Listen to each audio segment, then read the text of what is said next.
कांग्रेस जनता party के founder Abhijit दीप के बात करने के लिए मौजूद है। सर, आपको तीसरा दिन है, प्रोटेस्ट कर रहे हैं जंतर मंतर पे लगातार। आप धर्मेंद्र प्रधान का इस्तीफा मांग रहे हैं पर अभी तक इस्तीफा नहीं दिया। आप क्या कहेंगे आगे?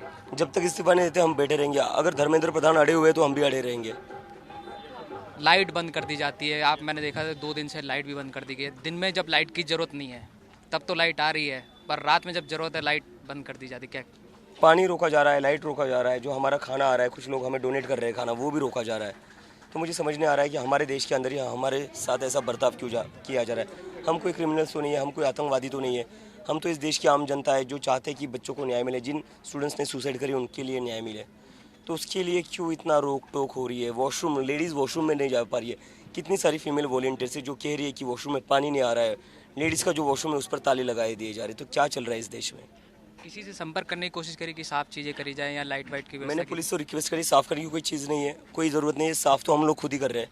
आज सुबह 7 बजे हम सारे वॉलंटियर्स ने खुद ग्राउंड साफ़ करा है। पुलिस के भी जो कप गिरे हुए थे, बॉटल्स गिरे हुए थे, वो हम लोगों ने खुद अपने हाथों से उठाई है। तो साफ़ सफाई तो हम कर लेंगे। बस आप लोगों से एक रिक्वेस्ट है कि ना हमारा पानी रोकिए, ना हमारा खाना रोकिए, वॉशरूम का पानी मत रोकिए। ये तो बेसिक ह्यूमन राइट है, इंसानियत दिखाइए। बेसिक ह्यूमन राइट है, हमारा बेसिक ह्यूमन राइट तो रहने दीजिए। कल री एग्ज़ाम हुआ है नीट पेपर का, अब की बार आप भरोसा करते हैं?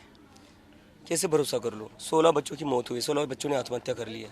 और मैं खुश हो जाऊँ री एग्ज़ाम हो गया तो? मैं खुश तब होता जब पेपर लीक नहीं होता। मैं खुश तब होता जब इन बच्चों को आत्महत्या नहीं करनी पड़ती। किस चीज़ के लिए खुश हो जाऊँ? एनटीए ने भी कड़ी सुरक्षा में जो है नीट एग्ज़ाम दिलाया। कल धर्मेंद्र प्रधान खुद एनटीए कार्यालय में मौजूद थे, खुद वॉच कर रहे थे। तो ये पहले क्यों नहीं किया?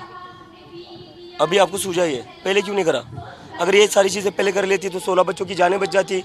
और अगर आपको धर्मेंद्र प्रधान को कुछ करना ही है तो सबसे पहले जिन बच्चों ने आत्महत्या करी है, जिनके परिवार कर्जे में डूबे, उनके घर पर जाइए, उनसे बात करिए।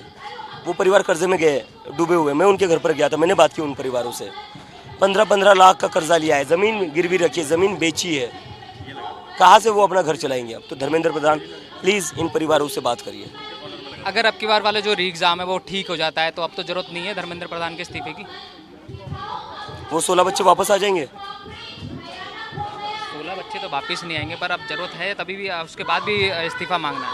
मतलब इस देश के 16 बच्चे सुसाइड कर रहे हैं और ये कह रहे हैं कि अब एग्जाम ठीक से हो गया तो इस्तीफे की कोई ज़रूरत नहीं है। नहीं, मैं तो मतलब उन 16 बच्चों की जिंदगी नहीं, एक सेकंड, उन 16 बच्चों की जिंदगी की कोई कीमत नहीं है। मैं आपसे पूछ रहा हूँ आगे, अब तो आप ज़रूरत है अभी भी आया धर्मेंद्र प्रधान का, अभी भी इस्तीफा चाहिए आपको? बिल्कुल चाहिए, बिल्कुल चाहिए। आगे कॉकरोचेस से आप क्या कहना चाहेंगे? आगे जो जितने कॉकरोच से इकट्ठा होने के लिए मैं सभी स्टूडेंट्स से, सभी पेरेंट्स से कहना चाहूँगा, we have got one opportunity, we have got one chance to seek accountability, to change this nation for better. आज अगर हम लोग एक साथ आकर धर्मेंद्र प्रधान का इस्तीफा नहीं लेंगे तो भूल जाइए इस देश में कभी कुछ ढंग से होगा, इस देश में कभी किसी को इंसाफ मिलेगा। तो हम सभी लोगों को एक साथ आना पड़ेगा क्योंकि इस देश में अकाउंटेबिलिटी वापस लानी होगी हमें। ठीक है, बात करने के लिए बहुत बहुत धन्यवाद। कैमरामैन प्रिंस कुमार के साथ मैं दिव्यांशु, भारत समाचार, दिल्ली।